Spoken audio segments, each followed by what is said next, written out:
جب لوگوں نے نہ مانا تو نوح نے اللہ سے عرض کی کہ پروردگار، میں اپنی قوم کو رات دن بلاتا رہا، لیکن میرے بلانے سے وہ اور زیادہ گریز کرتے رہے۔ جب میں نے ان کو بلایا کہ توبہ کریں اور تو ان کو معاف فرمائے، تو انہوں نے اپنے کانوں میں انگلیاں دے لی اور اپنے اوپر کپڑے اوڑھ لیے اور اڑ گئے اور خوب تکبر کرنے لگے۔ پھر میں ان کو بلند آواز سے بھی بلاتا رہا، پھر علانیہ بھی اور رازداری سے بھی سمجھاتا رہا۔ پھر میں نے کہا کہ اپنے پروردگار سے معافی مانگو کہ وہ بڑا معاف کرنے والا ہے۔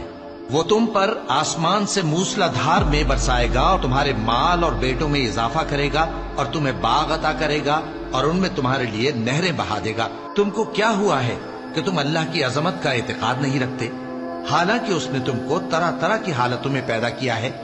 کیا تم نے نہیں دیکھا کہ اللہ نے 7 آسمان کیسے اوپر تلے بنائے ہیں اور چاند کو ان میں روشن بنایا ہے اور سورج کو چراغ بنا دیا ہے؟ اور اللہ ہی نے تم کو زمین سے ایک خاص طرح سے پیدا کیا ہے، پھر اسی میں تمہیں وہ لوٹا دے گا اور اسی سے تم کو نکال کھڑا کرے گا۔